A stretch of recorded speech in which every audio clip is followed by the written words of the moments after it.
will.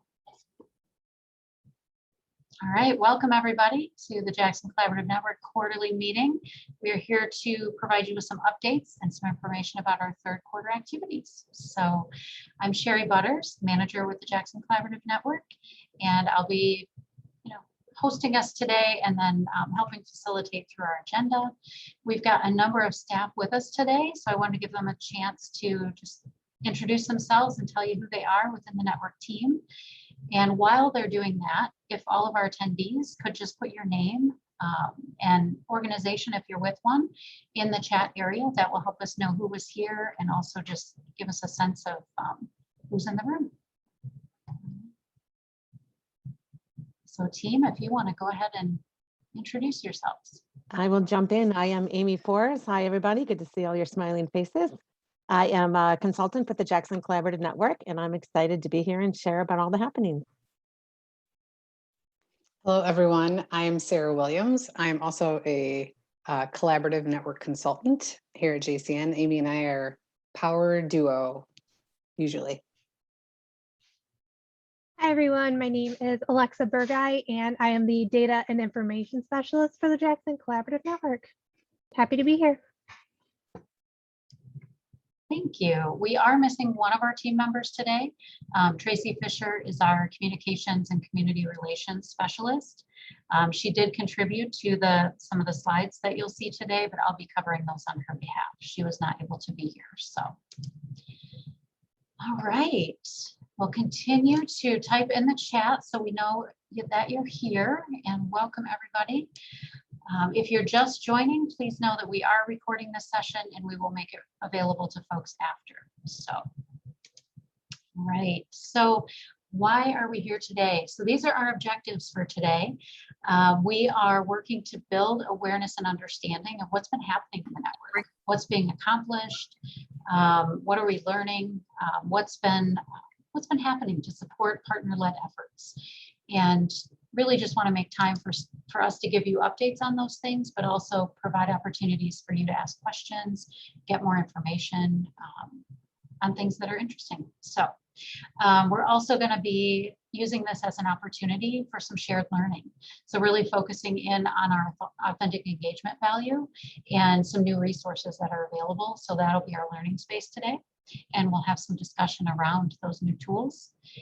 And then also making sure that you know where to find the tools and resources that are available to you, and just make time for some discussion around what's coming up and what you could get plugged into to help support our systems change efforts together. Right, well, here's our agenda. It looks like a lengthy agenda. It's not really that bad. So we're going to go through our network updates. That's going to be the first portion of our meeting. You'll hear a little bit from me, and then each of our team members is going to give you a little update on their elements that they support. And then we're going to premiere a community engagement team video. So we've got folks on the line with us today that were involved in the development of that video. Many of them star in the video, so it's very exciting. So we're going to show that video. To my knowledge, it's the first big premiere of the video, but I could be wrong. And then we'll have some discussion around that new resource, how it could be used, and then we'll wrap up and talk about what's happening from here and provide some time for some Q&A and discussion as needed throughout. So. All right, so as I mentioned when we got started, feel free to use the chat if you have questions, or just unmute and ask them when there are opportunities throughout the meeting. So I'm going to start with just more of a general high level overview of the network updates. Many of you, because I see you in other settings in our network, have likely seen this slide. This is just It's from our second quarterly meeting, actually. So if you joined us there, you would have seen this before.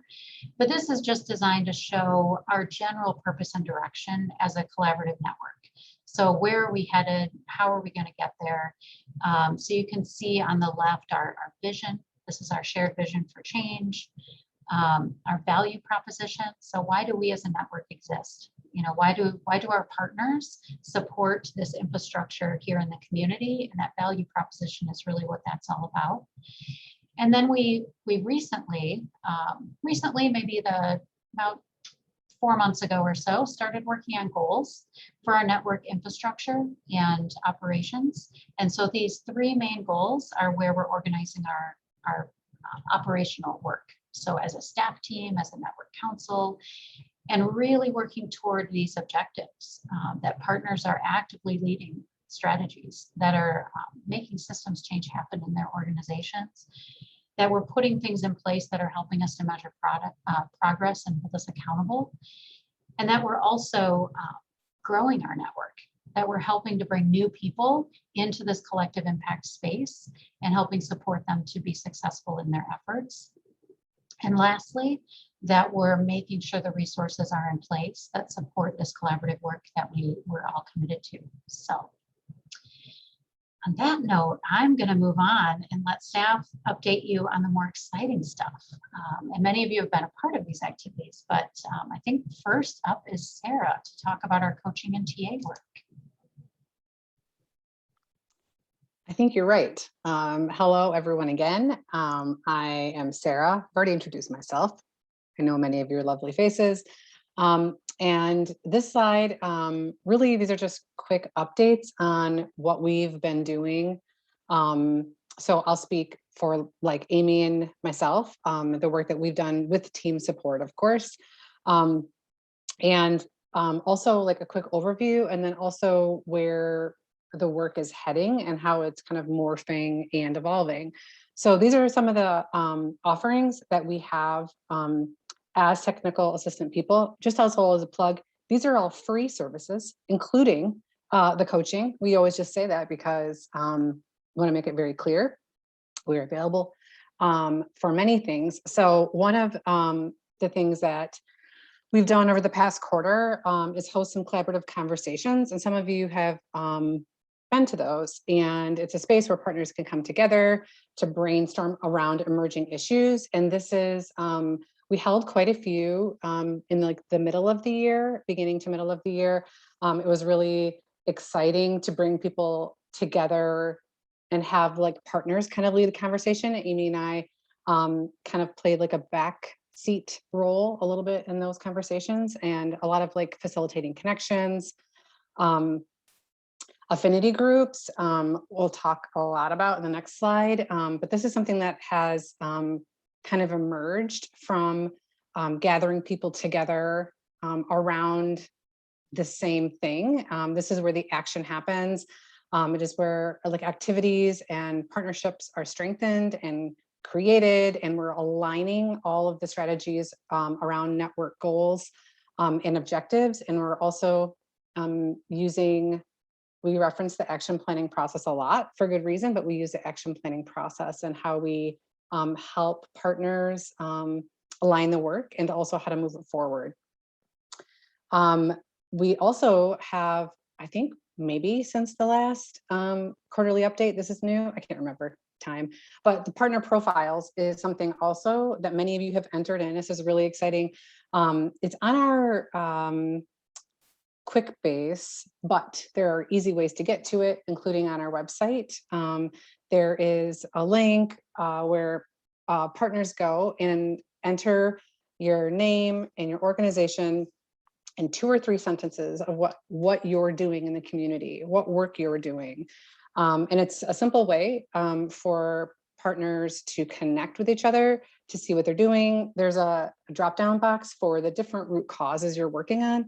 So I see Bill is here, and often I, not pick on Bill, but I choose him because he comes to many things and it's great to see his face. But for example, Bill could say, Bill, agency, and he's working on doing these things with connecting young people to trade things, and here are the root causes. And maybe it's inequitable practices, or maybe it's service systems, right? And so then it's a public facing page, so that if Amy were to log on, or if Linda were to log on, she could see that Bill is working on this thing. Oh my gosh, I didn't realize he was working on inequitable policies, or I didn't realize he was actually working on this, how to engage young people more. Maybe I can connect with him. So anyway, that's really exciting. We're hoping that if there's anyone in our meeting today that hasn't filled out a partner profile, Alexa, who is the link master has just put the link in the chat, and you're able to go right there and see it's really easy to enter your information in, but it also helps us know what you're working on. So I would not have known that Bill was working on this root cause, except that he told us. And this is also how we support you all, and how we also create our affinity groups, which I'll talk about in the next slide. And then our one-on-one coaching is an opportunity that Amy and I offer for free. And it's a thing that, like, if you come to an affinity group, maybe, and you're like, this is great, but I'm a little bit lost on implementing strategies. I'm a little bit lost. Like, I'm not sure if this root cause ties to my strategy, and I might need a little bit more attention or personalize something. We love talking with people one-on-one. I think we're both very personable and very approachable, and we love this work. And so we are happy to offer one-on-one coaching, and that is also something you can find on the website. There's like a little link like, hey, can you help me with this thing? Or, hey, I thought maybe you could help me with a tool. We'd love to do it. And then Coffee Connection is just an informal space that we've hosted. We talked with Jen about this before too, but in a real world, actually having like it a coffee shop kind of sounds cool, where you can come hang out, have an informal space to talk to Amy and myself about things that maybe are confusing, maybe like you actually not even sure what action planning means, and it feels overwhelming and intimidating. You don't want to talk about it in a meeting space. And so maybe you can talk about it over coffee and it's less intimidating. So we have that option as well.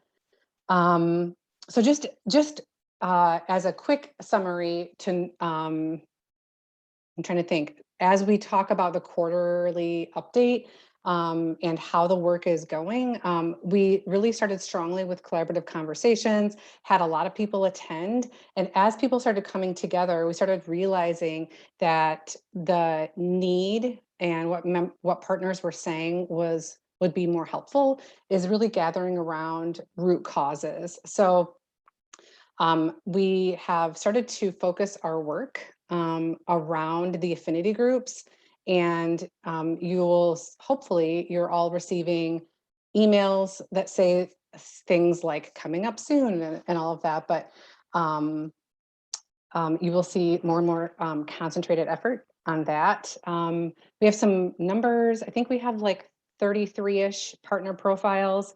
We have goals. Like Sherry mentioned, we have goals where we're going to increase things. So we have quite a few people have entered their partner profile. We're hoping that more people would like to enter a partner profile maybe after today, after this meeting. Perhaps many of you would like to complete that. We have, I think, 7-ish people doing coaching, and that just means that we've supported people throughout the year, maybe not necessarily every month. And then we are kind of switching our efforts away from less collaborative conversations and more affinity group work. So Amy, please feel free to step in if I miss anything, and I'll move to the affinity group slide. No, I think you've covered most of it. So Thanks. So here's like the drum rolls, like we're really excited about this work because it feels like this is how we can gather around and really work together to move the needle on big systems things, right? Because like to say like systems change work feels like a lot, and like I don't know where to start, or I don't know what to do. And so we're really excited about these affinity groups that we've started. You'll see the 4 blue bubbles at the bottom show these are root causes that have risen to the top. And these are the root causes that we are formed affinity groups around. So we have improved trust between community members and service providers. We have service systems are easier to navigate. Launching this month, services and policies are equitable and benefit the most vulnerable populations. And then we will launch another one by the end of the year. So that's our goal. So we're yet to be determined on the 4th one, but the information that you all are providing in the partner profiles and the information that we hear, the feedback we hear from you all is how these have been formed. You all have said that out of 35 partner profiles, we have like 20 people that say, yes, I'm working on services and policies to be more equitable. So we're using your data to form affinity groups and to look at how we can best support you. So another plug for please complete that if you haven't, so that we know what you're doing in the community. And just a quick definition of the intent of the affinity groups. They're really designed to build capacity, to support conversations and move to action. This copy and pasted one here is around to make service systems less difficult to navigate, but that would be different if you were in the improved trust affinity group. So they focus on how to partner with community members and people with lived experience to better understand the deeper root causes, to explore strategies and interventions. And then Amy and I facilitate them, and we support the activities, facilitate connections, educate, share resources, and really help you all understand how like the work you're doing connects with other people, or if you have an idea and maybe it needs to be fleshed out a little bit, or maybe we can help you like dig a little bit deeper and really like this thing is a great idea, but like, have you thought about why you're doing it or what root cause? You know, we really love the conversations that happen in these groups. And then just a quick affinity group participant goals is to gain knowledge, enhance connections, build relationships, and of course, track and measure progress, because we also want to show how these groups meeting and coming together will move the needle on all of our big system things that we're trying to move.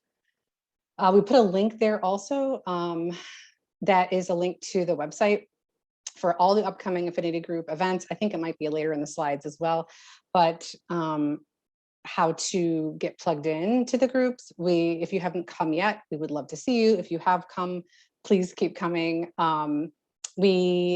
And all of these, like I said, are the root cause. All of the affinity groups were selected based on the 14 root causes that the community said were important to them. So all of this is in response to what partners are saying. We thought it would be a great idea just to like offer up a little bit of feedback as well of what some partners have said after coming to the affinity groups. We'll say that we have, you know, it's a little bit challenging on Zoom to engage in new work, but we have such rich conversation when people come. And so we found we asked partners what they found valuable about the groups, and they said they love digging into the actual work that's happening in the community to work on root causes. They love the open dialogue around tackling a root cause, and that the group members were very passionate. And then when we asked what are partners hoping for, a lot of them said, you know, I hope we can get back to in person, or it would be so much more valuable if more partners showed up and they were eager to engage over the affinity group. And it's so great to have people that are vested in the topic. So it just echoes all the things we think as well. And I know I see some people here I know have been to some of our affinity groups, and they're exciting and we love hosting them, and we're really excited about where we're going. We're gonna like take the strategies that people are bringing, and we're gonna start to really quantify them and start to connect and talk about how our partners are really doing some great systems change work in their organizations. Nice job, Sarah. I also just want to point out one thing, like this is really where our community is like moving to action. So often in the past, we've sat in meetings and we've talked about all these problems and we talked about all these barriers, and then we all go back to work and do our 9-to-5 jobs. But this is really where organizations are saying, oh, we know there's so much great work happening in our community. We know that organizations are doing a lot to improve trust. And this is just kind of a way to pull it all together so that we can see both build off each other, but this organization comes in and says, we're really working on improving trust by doing A, B, and C. And we're like, wow, that's amazing. Who are you targeting? How do you know that's a problem? You know, kind of digging deep to make sure that, you know, we're targeting the things, and then taking it back to your organization, building on each other's strengths and weaknesses. We tried this, it didn't work. So it's really move to action. Don't just come to the meeting and chit chat about this as a problem. Like, what are you doing? You know, so it's really exciting, and people are really geeked about the work, and they're building, like, making connections. And so, yeah, it's awesome. Thank you. So if you have questions or want some more information from Amy and Sarah about the things that are happening, I know there's some links in the chat where you can go to get information, but also feel free to get in touch with them. We've got a slide at the end where we have all of our contact information, so feel free to get in touch. If you have specific questions, feel free to put them in the chat. I'm going to go ahead and jump into the next section of updates so that we can keep our work moving forward here. So I am not Tracy Fisher, our communications and community relations specialist, but I'm going to do my best to cover her content today. So really just quick update on continuous communication.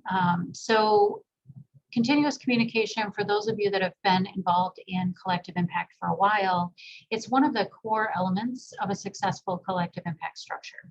So really being able to make sure that folks have access to information, tools, and resources that are going to help connect the work, build relationships and understanding of what's happening, but also create accountability among the partners for doing this work in alignment with shared goals and expectations. So there's an awareness piece, there's an access piece, and there's also that accountability.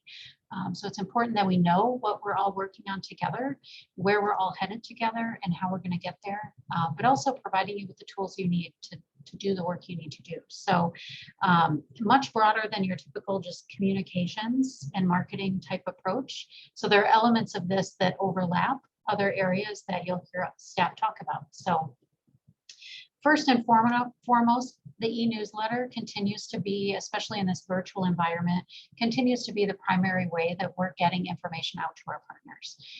That e-newsletter is intended to broadcast information from the network, but also provide you with a place to share updates with your peers as well. So we like to highlight bright spots and examples and updates from our partners as they align with our shared goals. So if you have stories or updates on your systems change work that you want to make sure to share with others, the e-newsletter is a great way to do that. And you can get in touch with any one of us to share a story idea with that for that. So please feel free to do that.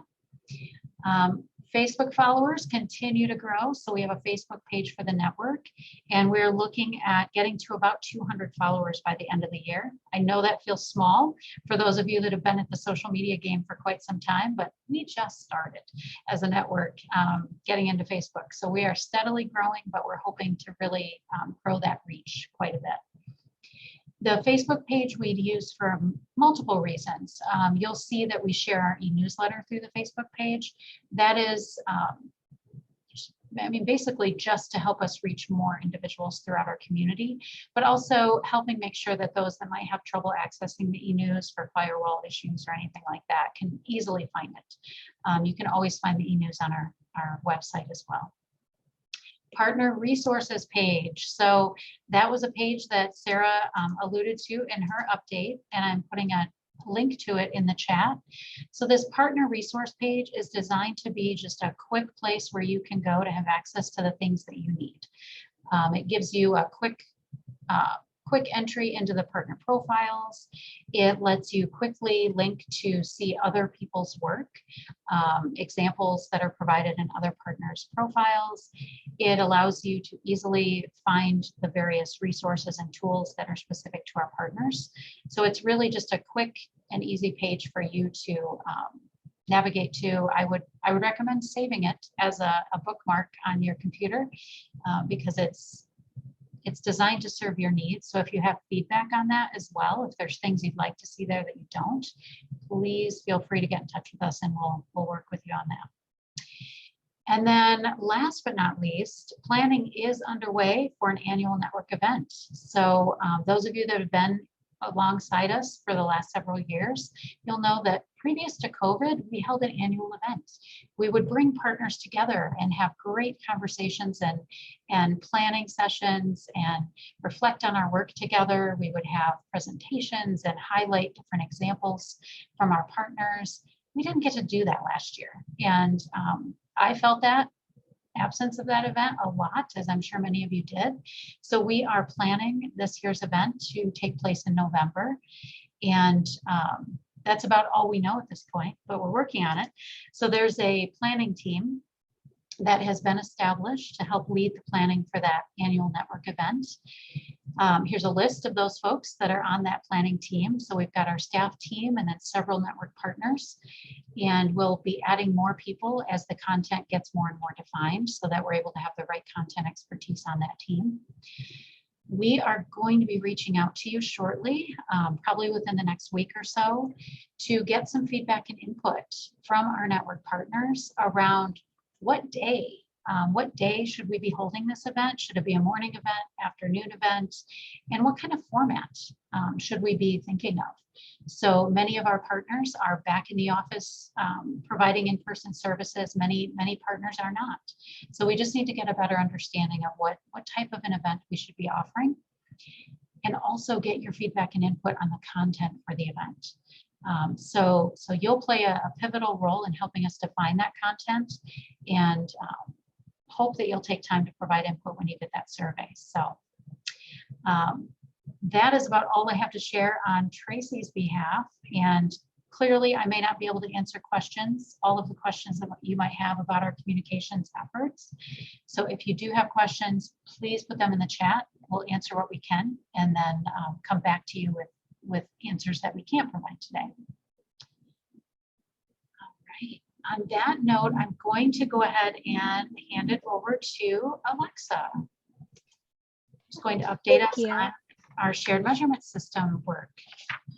Yes, so I know I introduced myself earlier, but just again, my name is Alexa Burgai, and I'm the Data and Information Specialist for the Jackson Collaborative Network. So I literally live in the shared measurement and accountability area. Let's just jump in. Let's start off with talking about one of our network's key elements in data collection and reporting efforts, the Collaborative Community Assessment Project. So this Collaborative Community Assessment Project is a formal process that happens every 3 years, and this year is one of those years. It is one of the 3 components for the Community Assessment Project. So, and one of them is the phone survey.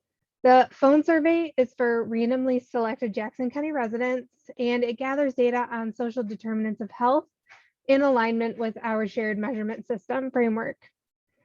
So something wonderful that happened this quarter is that the phone survey did wrap up.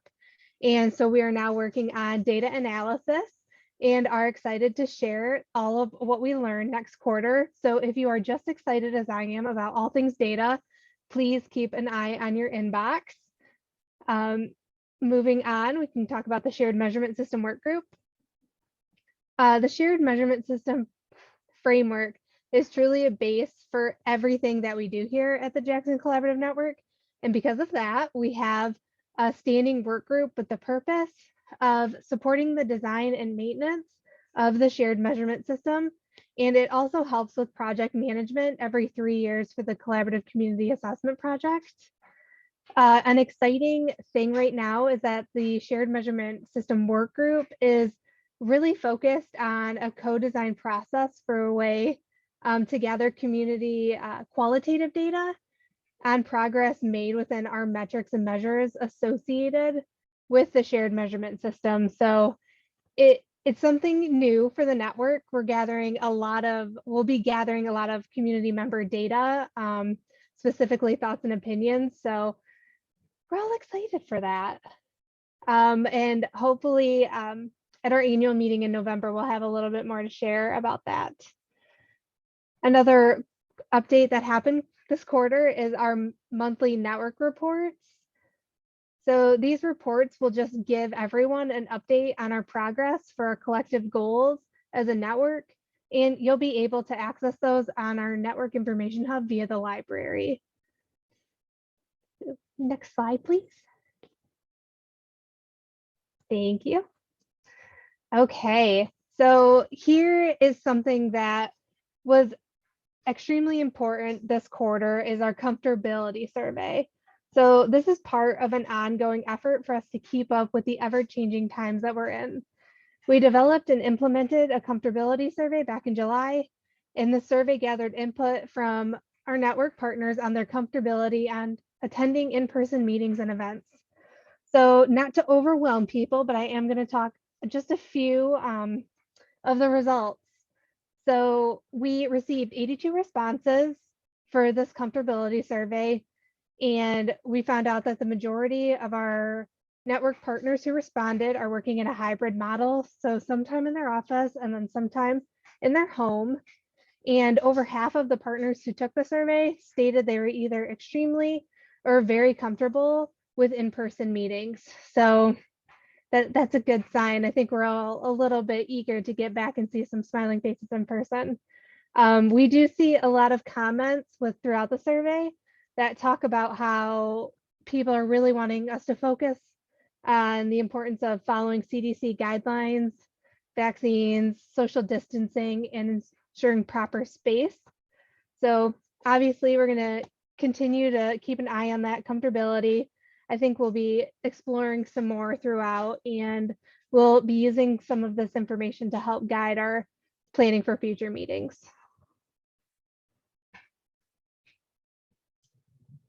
Thank you, Alexa.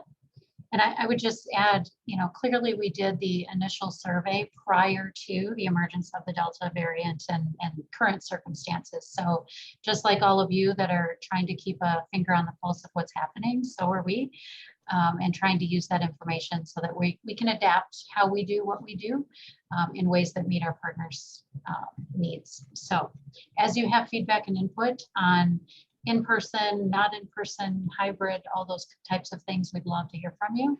And if you've done similar studies to gather information from those that you serve that you feel might be beneficial to the network, please feel free to reach out to Alexa and share those. Because I think we're all in the same space of just trying to figure out what makes sense moving forward. So, all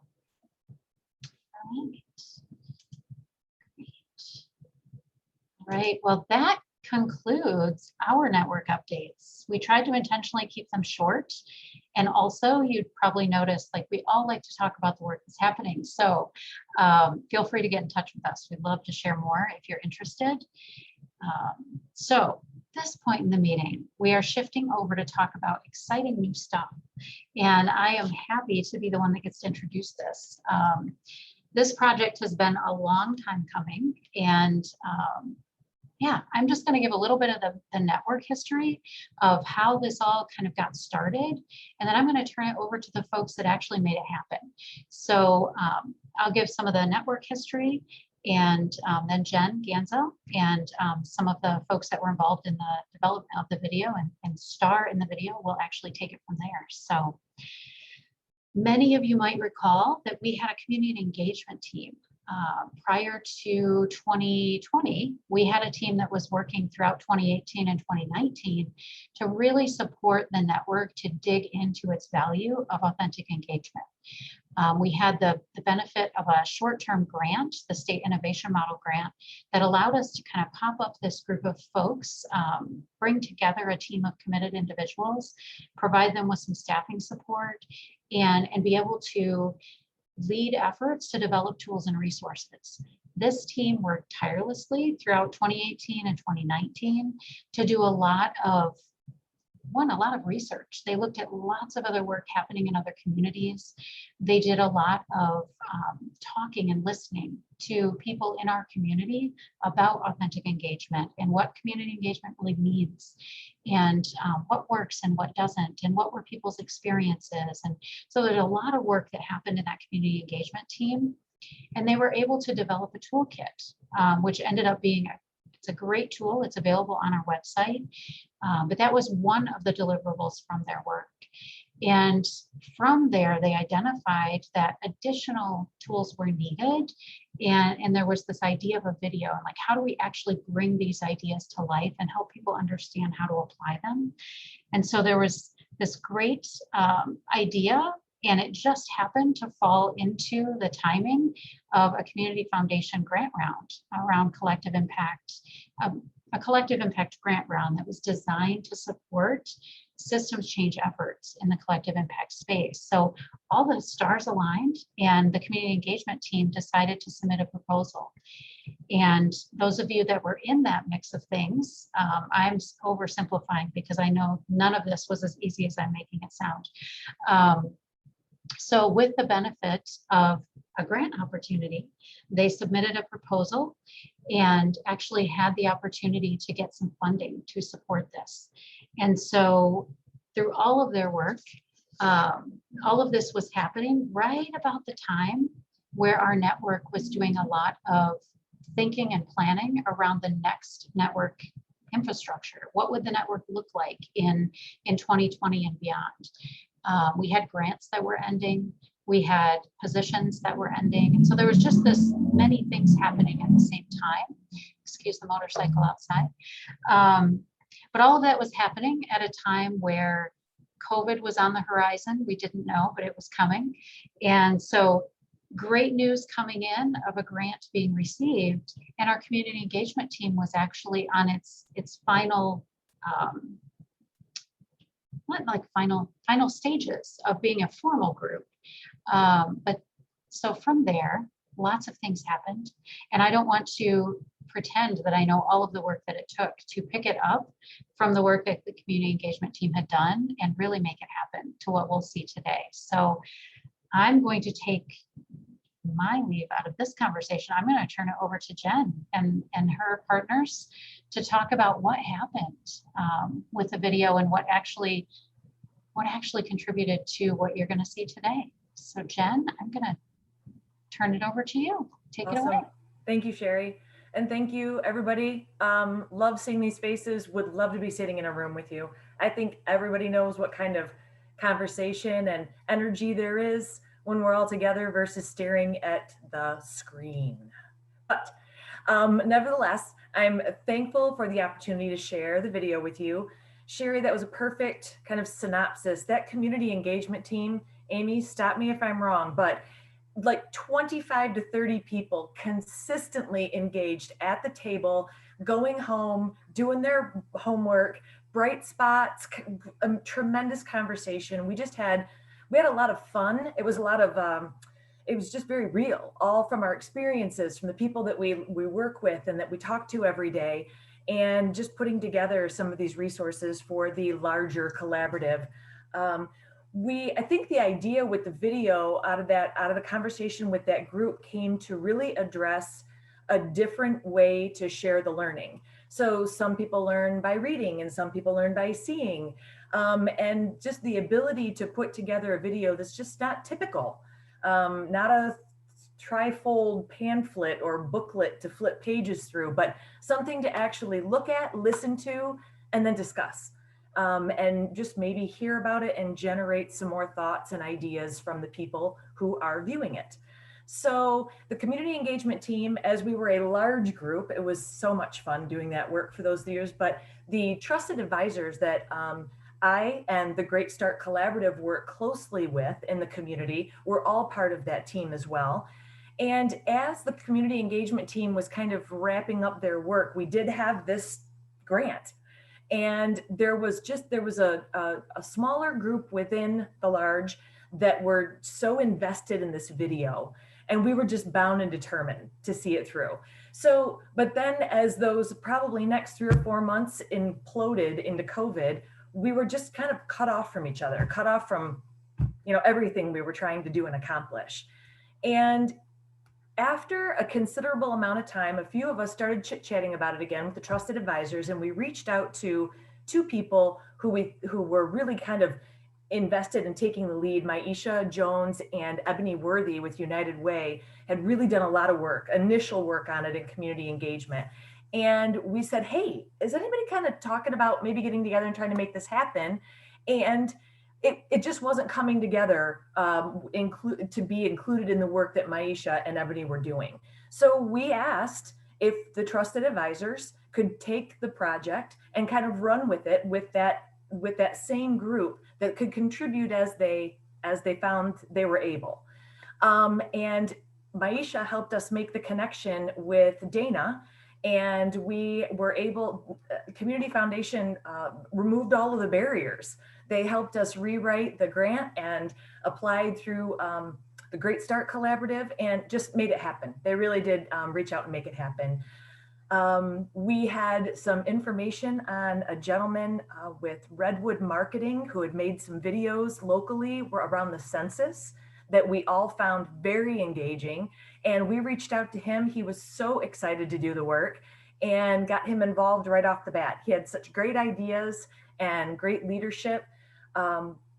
We were all just kind of watching that project come together. We were writing scripts and we were coming up with ideas and locations and really talking out loud about what we wanted to accomplish with the video, what we wanted to present to local organizations, their leadership, and what we thought that could provide those organizations as part of a training to kind of lead some conversation and carry that through this authentic engagement work. So I'm so happy that Alice Walker was able to join me today with part of that smaller group that was able to come together over the video. And I think Alice and I are just going to, first of all, let everybody see the video and then maybe have just a little bit of conversation about your thoughts and what you think you might be able to do to incorporate something like this video in training in your own organization. So Alice, actually, this is a great time. Did you have anything to add to the things that I mentioned before we see the video? No, you're doing a perfect job, Jen, and I can wait to add any questions after the video. Awesome. Awesome. So in a true effort to move to action, thank you again for those, we wanted to show our community authentic engagement in our eyes, maybe some of the things that we could help identify that just aren't covered in those trifold pamphlets. Eye contact, tone of conversation, body language, all of those things that matter, that consciously or subconsciously kick off the engagement with the community members that we're working with and serving every single day in our community. So I don't know. With that, I think we should just kick it off and see the video and then pick up from there. Sounds good. All right, give me 1 second to transition us over. All right, just a quick logistics check. Are we seeing the screen? All right, great. We are a group of community members that came together under. 1 second, I'm gonna back us up. All right. We are a group of community members that came together under the umbrella of the Jackson Collaborative Network to work on this video, a series of stories that can help our community members understand what it means to authentically engage with the community. Our service providers, those that work in our systems and provide services for our community members facing barriers, can better understand the perspective of our community through these stories. This is a scene of being approachable when you're in a grocery store and there may be many questions that you're uncertain about. In the scene, it shows that this individual was very approachable, and this is what we want to take away with the different organizations and the agencies when we're thinking about the people that we service in the community. Ma'am, really trying to work on a budget here. I will make it the end of the month. You're looking for something for your family to... Yes, it's hard to feel for the whole month. Right, I understand that, yeah. We have a manager special on meat. Okay. So, hopefully everything, you find what you're looking for. Okay. Hi, I just happened to overhear your conversation. There's lots of resources in Jackson, community pantries, and I happen to have a business card. You can give me a call. Oh, wow, thank you. You're welcome. Have a good day. You too. What we want to take away from this scene today is to be open, to be kind, and to be neighborly, and connect the community to the resources that are needed. In this scene, you will notice that the service provider is very frustrated. But what they do not understand is that the person on the other end is also frustrated. The service provider is very curt. The tone is not inviting. They already have set the stage for the person not to feel comfortable asking questions. What they fail to realize is that the person on the other end may not understand or may have a problem with trying to access the information that they need from them. Mr. Jones, is that you? Oh, hi, Twyla. I'm calling for a third time. Have you received the email I sent you? Email? Yeah, I've been busy. I can't help you if you can't help yourself. I know. I'm tired of excuses. I'm trying. You need this information right now, or we have somebody else we can help. Okay, get in. Okay, I will. Thank you. Bye. Okay, bye. We really don't understand what the barriers are or what that person has faced, the trauma that they have been involved in. Treat persons as individuals, understanding that they have a story and they've been on a journey, and you want to make sure that you're helping them. Entering a place that's very unfamiliar to you, you are very upset, you're very uneasy, you've just gotten out of an abusive relationship, you don't know where to turn, and you don't know who to trust. So now you're here. How are you greeted? How do you feel? Do you think somebody is really going to help you? Are they really going to listen to your needs? Are they really going to be there for you? Hello, how you doing? I'm doing good. What's your name? Barbara, how are I you? never saw you here before. Yeah, I'm doing fine. And you? How long you been here at the shelter? We've been here for a minute, not long. We have tons of resources in Jackson County that you can connect to. We have tons of resources for housing, for job leads, for daycare, any resource, temp service. We have master lists for landlords in Jackson County. Any resources you might need, we can definitely connect you with those resources. And we go to all the different places like food pantries, shelters, to make those connections with people in our community, and connect them with those resources. So definitely, if you know anything you can think of you might need to be connected to, just let me know. I come down here to the shelter a lot. So you see one of us, just tap us on the shoulder and we can help you connect with those resources you need, okay? Well, you have a good day. All right, You guys have a good day. May God bless you. All right. You know the cliche, people don't always remember what you tell them, but they always remember how you make them feel. Make sure that you are a compassionate listener. Make sure that you are attentive, that you answer their questions. Make sure you have built trust so that if they have to return, they know that someone is there seriously and ready to assist them. As people come into businesses, they are greeted. You are the first person that they see. And when you see them, either it can be positive or it can be a negative first meet. Which one would you choose? Well, let's just see how it goes. Can I help you?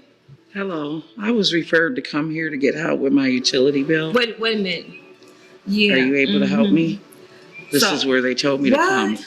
Excuse me, ma'am. I really need help. You're like the fourth place that I've been, and they told me that this was the place that I could get the help that I needed. My utilities are about to get shut off within 24 hours, and I really need help. I don't know what else to do. I'll just have to call you back. Just wait a minute. Just hold on. Just hold on a second.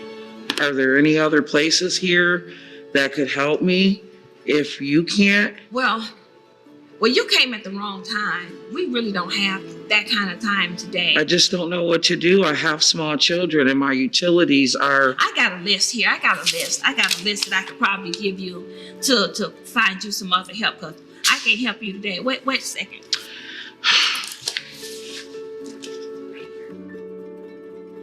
Hello, welcome. Come on in. How are you doing today? Now, Tiffany, I really just want to make sure you understand me well. Do you mind, since we're social distancing, if I take off my mask? If you like, I can keep it on, but I just want you to be comfortable. Thank you. You know, I know a lot of times it makes it difficult for us to hear and understand each other. So I just want to make sure we're having a really good conversation and I'm able to take care of you today. I need some help. I need some help with the utility bill. Okay. I have nowhere else to go. I have no money, but I have children, and I cannot let my utilities get turned off. Wow. Okay. Well, Tiffany, first of all, I want to really acknowledge and appreciate the fact that you're here today. And you had enough strength and courage to come in today. We really appreciate that. And I want you to know that this is a safe space where you can be honest and transparent. And my goal isn't to judge you or condemn you or give you any advice. I just want to help you through your situation and give you resources. Does that sound okay for you? And in conclusion, you are the face that the people see when they first walk through the door. You need to be happy. You need not to be judgmental. You do not know where this person is coming from or their background. Just be the provider that they need you to be. Give them the help that they're coming for. Service them what they need today and be happy.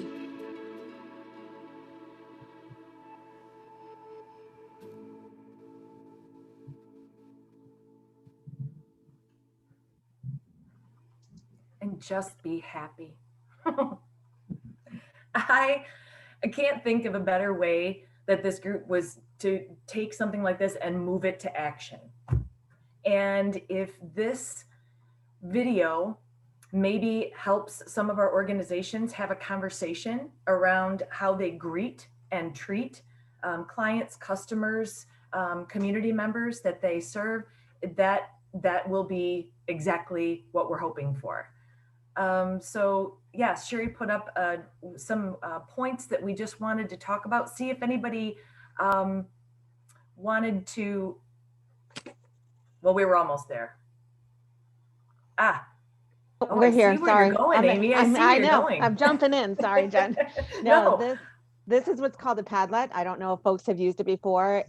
We just shared it in the chat. So if you copy the Padlet and open it in a different browser, you're able to, in real time, give your feedback. You can just, once it comes up in your other browser, you can hit the plus button and then add your thoughts. So Jen was kind of talking about the questions we wanted to ponder, like just first initial reactions, like what stood out, what kind of behaviors were there? Is this something you've seen in your organization? So we welcome you to add your thoughts to that. We also know that technology can be difficult, so feel free to type in the chat any thoughts that you have or unmute if that's a thought. Sorry, John, just figured I'd explain that a little bit. Now you can go ahead. You know, within this community engagement group, I worked alongside a young lady who is a service provider in one of our largest organizations in the community. And she had commented to me at one point that coworkers used to tease her about riding a front elevator up and down with the clientele that used to come see them within the organization. She used to ride that elevator and start up conversations with littles about the cute tutus they were wearing and mom and dad about what the weather was like and starting school again. And the people that she worked alongside of, those of us who are supposed to get it, really had not so kind things to say and teased her about doing that. So thinking about our organizations as a whole, and maybe some of the individuals that work with you are in a space like this and you really don't even know. So I think this video too, in listening to Amy and Sarah talk earlier, would be an incredible opportunity to present to a group of people, not just a new employee to plunk down in front of a monitor, right, and watch that 8.5-minute video and then consider it done. But to sit with a few people, new and those who have been around us for a while, watch the video and then have a conversation around it, around maybe some things that they've experienced that they could draw correlations to and how it made them feel. How would you have handled that situation if you were sitting there? What could have made that better? What could have made that worse? And things like that. So it's very real. And I think it's truly at the foundation of a lot of the difficulty we have connecting with community members, those facing lots of barriers, because they come into our offices with those barriers squarely on their shoulders. And it's heavy. And I wanted to jump in there as well, Jen. And I wanted to come from a community perspective. When you have community members that are coming into your local organizations and agencies, it's always good to keep in mind that these people are coming from a space that maybe you haven't been in. And when they've gone through many different places to get help, or they're seeking, assistance, and when they're treated so badly, they've been a number, they just been the next person in line. And when they leave out, they feel helpless because they didn't get the type of services that they thought that they would get that particular day. And they come back so frustrated. And then when you have someone like a trusted advisor that, are trying to pick up the pieces, or at least trying to listen and see what their concerns were, and you can call that individual by their name, that just is a huge thing. They've been a number all day long. They're frustrated. And most of the times the frustrations come back on us because we get them at the tail end. And if I can call Mr. John, that just like put a light to Mr. John's face. He's like, I've been a number all day long. And he may not be open at first, but when you listen and let them get their frustrations over, and then, let them know that, look, I'm here to help you. What can I do for you? They hadn't heard that all day long. So I just think that, when you guys are serving people in the community, you got to keep that in mind. Maybe they can't articulate their wording. Maybe they don't know how to ask for what they really need at that particular time. But, when you close it off, that's not authentic engagement when you're trying to help, someone coming into your business or organization. So I just think those are things we need to keep in mind. Thanks, Alice. These are some great comments coming up on the Padlet.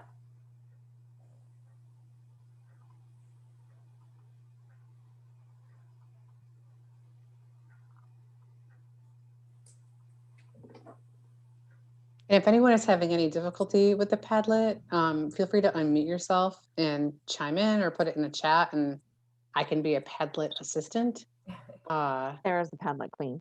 It is yes. I'd like to add something. It's not in response to these questions, but as an employee of the Jackson Community Foundation, I just wanted to share that this video is going to be shared with the Grants Committee next week.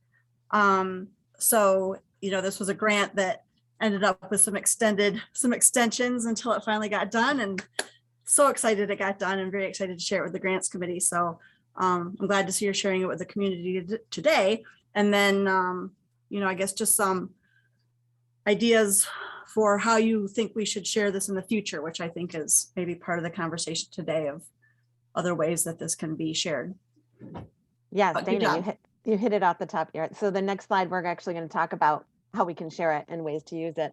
I think this first, we wanted to really just get first initial reaction. Like, how did that feel? What did that invoke in you? Like, what stood out? And I love the comments. So, the first one was about genuine caring, like it makes a difference.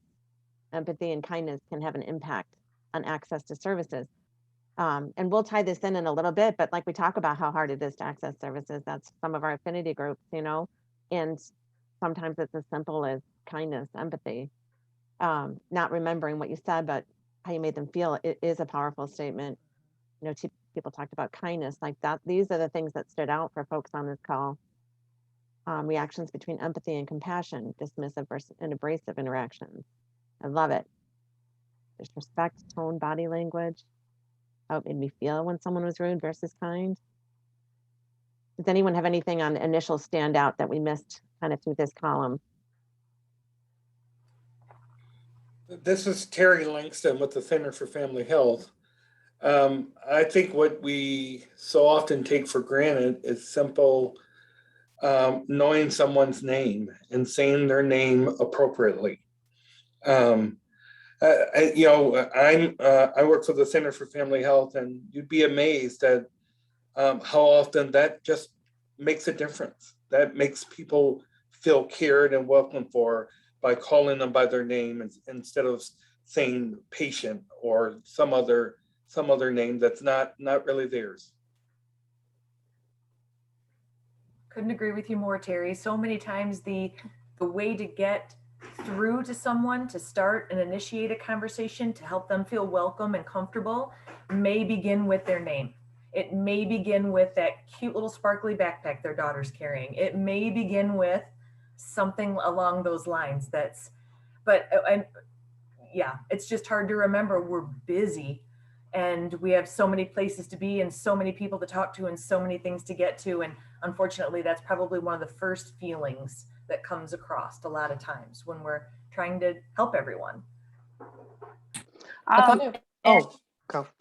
Hey, this is Maisha. I just want to say real quick, I told Jen I was going to be a silent viewer today, but it was, if anybody knows me from the community engagement team, I fought for this video.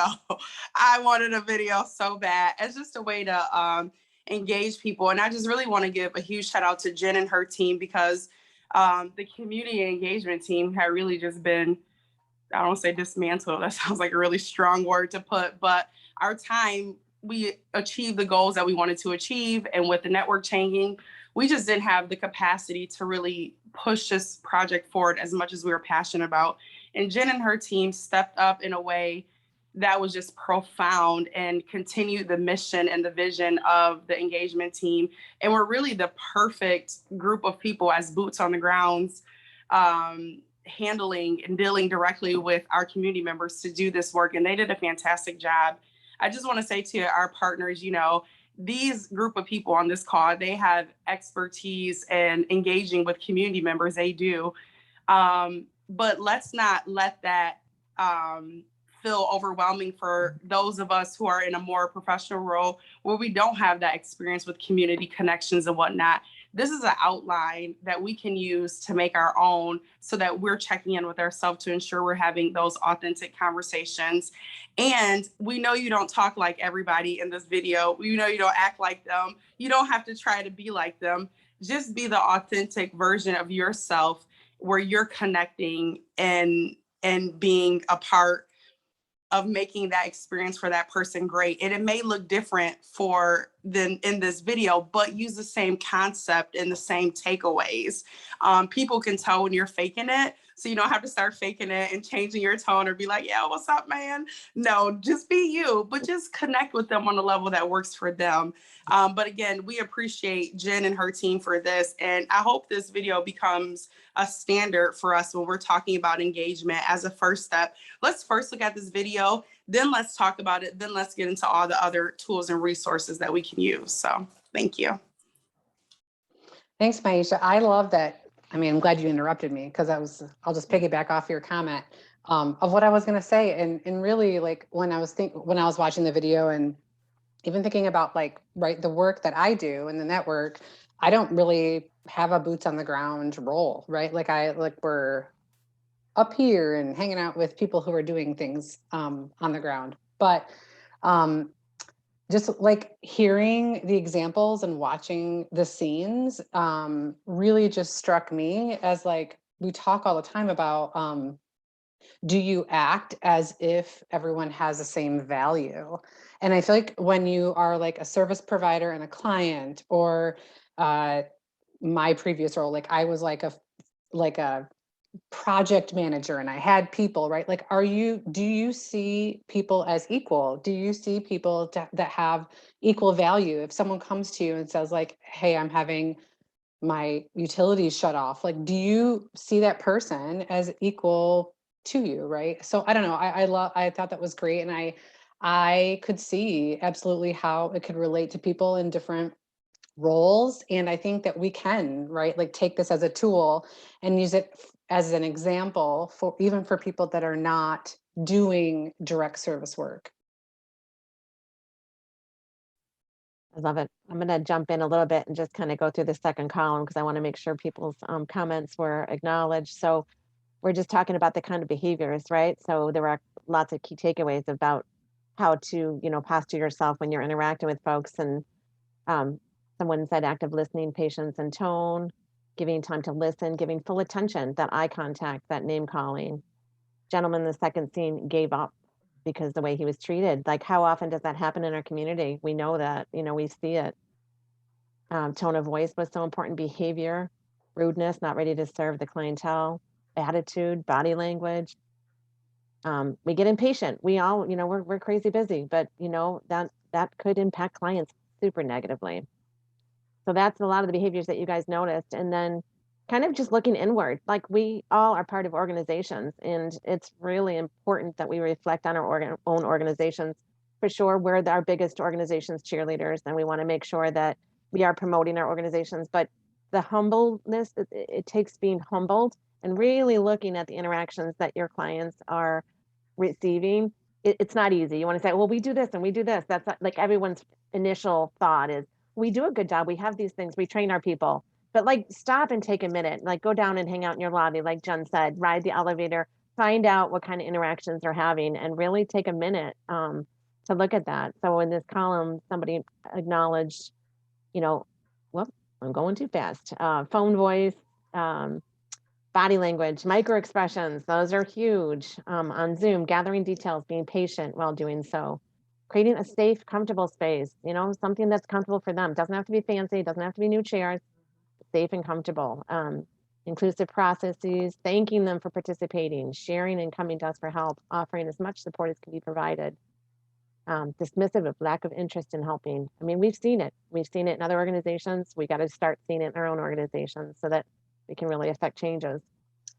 Positive interactions, acknowledging feelings, staff with the best responses from the public client, practice true, authentic engagement, right? Name calling, eye contact, treating with respect, valuing all, as Sarah said, all humans equally. Tone, negative reactions, it shows up that way. These people, their clients, authenticity and trust, and how relationships are so important. So I just wanted to call out some of the fantastic feedback you guys shared on the Padlet. But again, feel free to unmute yourselves and continue on with the conversation. I just want to make sure we caught all that. Did somebody commented on the second scene when the gentleman, on the phone scene, when the gentleman at the end sounded so defeated? That one got me. The very first time I saw that video together, because we did these pieces and it was so cut up and chopped up, right, Alice? You really couldn't tell where the flow was going. And then you saw this finished piece and that whole interaction, but his tone and trying to get, what he needed back to her, but really not knowing how to do it, or being like, oh my gosh. That was me, Jen. I felt that like made me feel emotion. I don't know who that man is, but he did a very good job. They both did. That was done very well. Like I felt like, for him, like, oh my gosh, like, oh, I mean, and I just felt him. He just kind of like crumbled into himself almost, like, okay, thanks. I mean, what? Oh no, that was good. No, this is very well done. Very great job, you guys. No, this is a really good video. And I wanted to say too, thinking about, the public and the people we work with, they're some of our best advertisers. And when, I think about myself and I see it, in personal life, when you have, like, you go out to dinner or something and you have kind of a crummy experience at a restaurant, you're more likely to talk about that. Like, oh, you'll never believe what happened. So you're more likely to talk about that negative experience as opposed to, oh, we had the best time doing whatever, and that's how I think about a lot of this too. For one, you need to treat people the way you'd want to be treated. You just be respectful and be kind to others. But people are more likely to talk about a bad experience than so much the positive experience. So, I mean, they can be a huge asset, and they are an asset to us, and they need to be treated accordingly. So that's just something I think about going through this as well.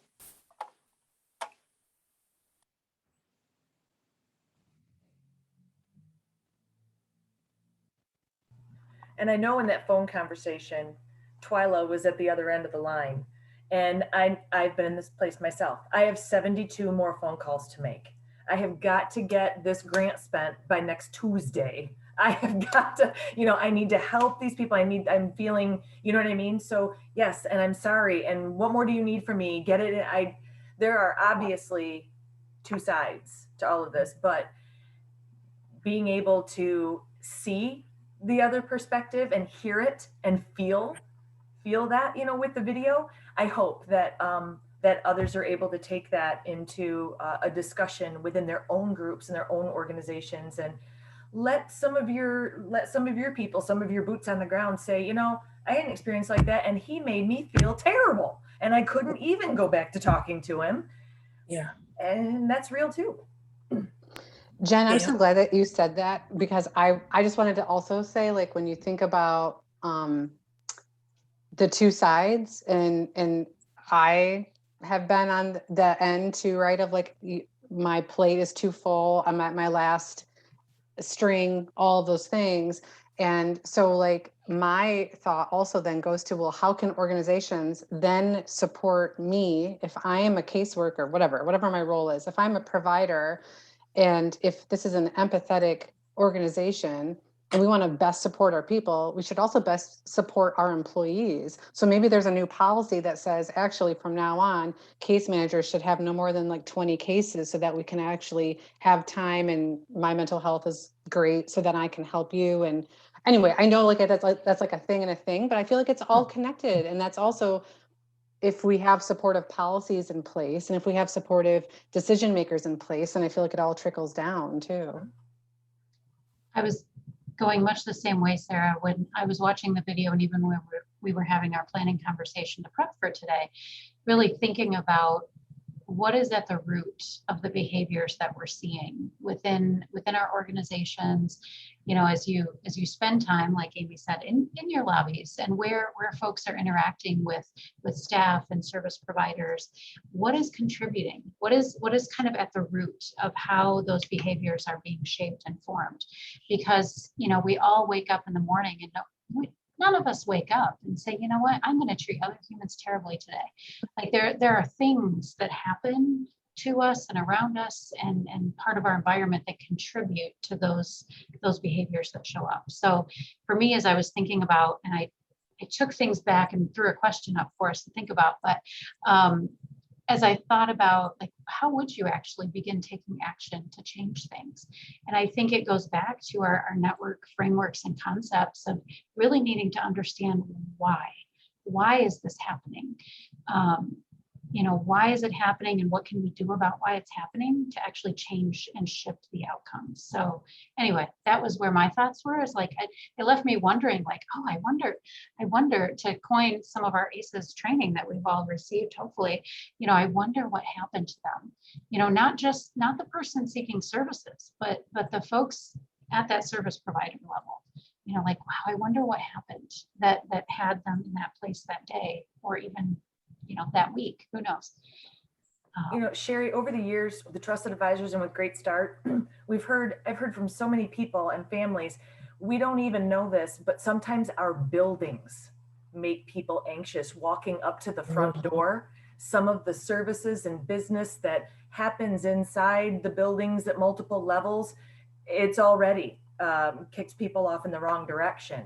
So sometimes with Great Start, that was one of the reasons we started doing community fairs, was to bring service providers and organizations out of their offices and into a fair type atmosphere to at least be able to identify, who's out there. And even if it was over a fishing game, right? Amy, you played the fishing game at the Kids Fest stuff. So even if it's over some kind of little trinket that the kids are playing with, you're at least making a connection with a family or with an individual who now knows that this exists. And sometimes it's as simple as your building and you don't even know it. Yeah, because they have had so many bad families have had so many bad experiences. They don't have any trust. And once they don't have the trust and, you know, they start getting those butterflies in their stomach, they just assume that, you know, each person is going to treat them the same way. So I agree with you, Jen, when we get people outside of their organizations and agencies to come to where our community members are at, to meet them where they're at, it is a huge difference. And then you set the tone for a whole different atmosphere, because now you can start probably building relationships with the ones that you're serving. Oh, I love this conversation because this is segueing right into the work that we're doing in the network, right? We have a lot of lingo. We talk a lot about root causes and root cause system change things. But this really is like, these are addressing the root causes. So our 3 affinity groups, right? We've got one about building trust. We've got one about service systems are difficult to navigate. It's everything we just saw in the video. And it boils down to, like, you know, we talked about, Jen, you mentioned the community engagement team. The community engagement piece is still critical to everything we're doing in the network. So it's not, the group may have built these tools and resources that we have available to everyone doing work. So we want you to use them. This video is one of the key things, but we're morphing into, like, these are the barriers, the 14 root causes. Those are those root causes. Alice, you talked about trust, right? Folks, you know, there's a lack of trust with community members. You talked about the lobbies. So when you say, well, Jen, this is why we brought community fairs, that's a strategy that is going to affect some of our root causes, that is going to help us move action to break down barriers. So it's the terms we use sometimes are complicated, but the interactions that we're seeing and the fact that people just don't trust it. Well, now you just listed a strategy that we can help them say, well, how do you know that it's, you know, daunting to go into this building? Well, who said it? And what type of people is this affecting? And what can we do to then break that down? And well, we could do a community fair. We could make sure that we're, you know, targeting this population. We could make sure reaching out, make sure that these people, you know, said this A, B, and C, and that, like, let's change our policy. Let's go out there instead of making them come in here. So it hits all 3 of our affinity groups. One is trust, one is systems are difficult to navigate, and our third is our policies and practices are inequitable. So that, you know, Sarah talked on that. So if your caseworker is overwhelmed and treating people rudely, well, then let's come to this affinity group and start building strategies in our organizations that can change the policies, that can make things different, that are practices, so that people that are interacting with us are experiencing things in a different way. So it really, this is why we're so excited. Everything is about authentic engagement. It's about listening. People know what they need. We've got to stop and ask them, what was your experience? How can we make it better? And then change our organizational strategies. So it's like, this is like totally geeks me up, because this video is like listening, hearing, changing the way we're behaving, breaking down barriers. And it's really at the root of everything we're doing in the network. And we're happy to hear what you've got going on, see how you're going to break down those barriers and build on each other's efforts. So sorry, I get carried away. I'm so geeked. I know. Amy, one of the things that the video brought up for me was it reemphasized the fact that a lot of times with agencies, with nonprofits, we talk over folks' head as opposed to using the plain language that they can understand. Absolutely. And so you can imagine in the medical field, we use a lot of jargon. And so we are working really hard internally to try to make sure that when we work with our patients, when we work with an individual, that we're talking at their level, not at our level. Because within healthcare, we throw around a lot of acronyms. We use super large words that no one can really understand. And that does lead to miscommunication, mistrust, all of those kinds of things with the folks that we're really trying to support. Yep, that was that first phone call in the video. He was like, I don't get it, so I'm just going to hang up. You know, like, I don't get it. And so people aren't responding. And then it's, yeah, sorry, I love that. Well, I hate to be the bearer of bad news, but we are nearing the end of our time. I always get to be this person in the meetings I host. My apologies. But I know that we were hoping to have more time to dig into the question that's on the screen. But I think maybe we might leave you with this question and hope that you'll join the conversation at one of our upcoming offerings where you could gather with your peers and actually explore this question a bit in relationship to the video, in relationship to the other tools that are available. So we will send out these slides so that you can really think about these questions and maybe even host a viewing of the video on your own and lead some conversation in your organization. Hopefully that will give you a chance to engage in some conversation with folks. But I'm not sure, Amy and Sarah, if you want to just give an overview of like where folks could connect to continue that conversation. Yeah, I think the link was actually put in the chat earlier about the different affinity groups, but I just went on a little rampage about them. But so these are our groups. We've got them coming up. September 14th is the one that is about making services easier to navigate. The 15th is about improving trust. And then the 23rd is a kickoff our equitable policies and practices. So that's where we're asking you guys to come and share what you're doing. We'll help you build strategies that will be more impactful, that will make sure that you're targeting the right people, asking the right questions, measuring whether or not you're successful in moving these things forward. And then the last is a coffee connection. That's September 16th. And that's just like a hangout spot, as Sarah said earlier, where you can come and chit chat and you can talk about, like, I don't get this. What does this mean? How can we, move toward this? So the link is in the chat and you can visit our website and register for any of these events. And you're welcome to also drop in on any of them. So we'll look forward to kind of furthering this awesome discussion. I'm just going to add one thing. We're adding there's a system change toolbox that is on our website. And so we alluded to other resources that the community engagement team had developed. You will find those on the website in the systems change toolbox. I forgot to add that link earlier. So Dana, I think you had something, and then I'll just wrap us up. Yep, it's just really quick.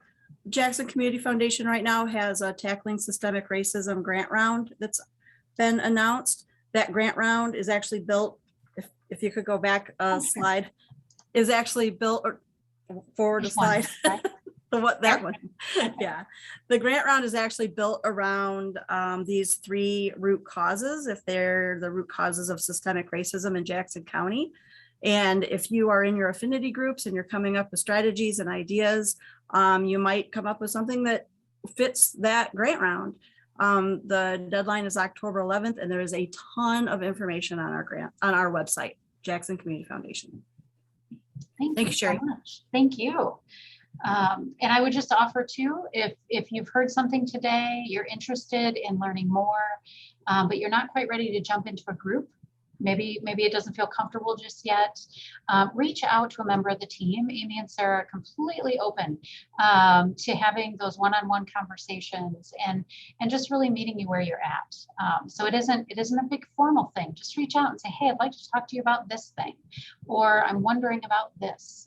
That can happen in a coffee connection, but also just send them an email or give them a call. So really quickly, because we are in our last few minutes, first and foremost, I want to thank everybody that was a part of today's meeting. And I also want to just call attention to the amazing effort and contribution that our community partners have made in helping make this video happen, and taking what felt like oh, bummer, we're not going to be able to make it happen, into and actually being able to produce the results that we saw today. So that's super exciting. We will be talking more with the partners that have been involved as far as how to begin, really blanketing our community and helping get this video out in a variety of ways. So look for the link to be shared and follow up to this meeting, but also there will be a little feature story in our next e-newsletter that provides a link to the video so that others can use it. And Amy and Sarah will be building it into ways that they can help support folks as well. It will eventually be on our website in the next few days, I hope. So these are, I mentioned earlier in the meeting, these are ways that you can get connected and stay in the know about what's happening. So when you get the slides, you'll be able to explore these links. And then finally, here's our team and how you can get in touch with them. Right now, we're not all consistently in the office all the time. We're working remotely a lot in a variety of different ways. So email is probably the best way to get in touch with us at the moment. And then, feel free to reach out. If you're not sure who, just pick one. We work really closely together. It doesn't matter who you start with, you'll end up in the right place. So, all right. Thank you so much, everybody. And Alexa has put the meeting evaluation link in the chat. So we hold these quarterly meetings, again, every quarter. Go figure. But we'd love to have your feedback on today's meeting and what you'd like to see in future meetings. So please take a moment before you close down today to send us your thoughts and provide some feedback. So thank you, everybody. Have a great rest of your day. And good to see you all. Take care. Thank you. Thank you. All right, thank you. Bye, thanks.